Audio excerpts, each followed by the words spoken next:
Assalamualaikum warahmatullahi wabarakatuh. Saya Nurhani Kamila binti Muhammad Sofi, wakil dari SMK Taman Widuri. Berada saya di sini kerana ingin menyahut cabaran program saya yang baru baca dapat kosian 2025. Hari ini saya ingin menceritakan tentang buku yang bertajuk Kerana Syurga Bukan Percuma Part 2. Buku ini diterbitkan oleh Tabia Setam dan penulisnya ialah Najmi Faik. Buku ini juga mengandungi 20 bab dan 330 muka surat.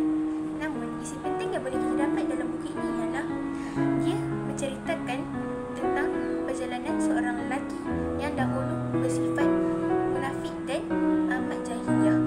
Namun, beliau dihadirkan seorang rakan yang baik yang boleh membimbing beliau ke jalan Allah.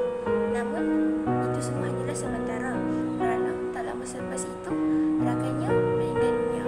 Kehidupan beliau juga menjadi huru-hara dan mulai pasrah dalam hijrah beliau kepada Allah. Namun pada suatu hari Allah hadirkan beliau roh rakan baiknya dan berkata kepada beliau, bila mana kau berubah disebabkan seseorang, maka hijrah kau takkan kekal. Dia mati, hijrah kau pergi. Dari sini kita dapat bahawa kita perlulah mencari rakan yang baik yang boleh membimbing kita ke jalan Allah, dan kita perlulah berbatas dalam dunia bersosial. Kesimpulan yang kita dapat dalam buku ini ialah kita juga perlulah berubah ataupun berhijrah kepada Allah atas kehendak diri sendiri, jangan kehendak seseorang, kerana apabila seseorang itu pergi, hijrah kita turut pergi.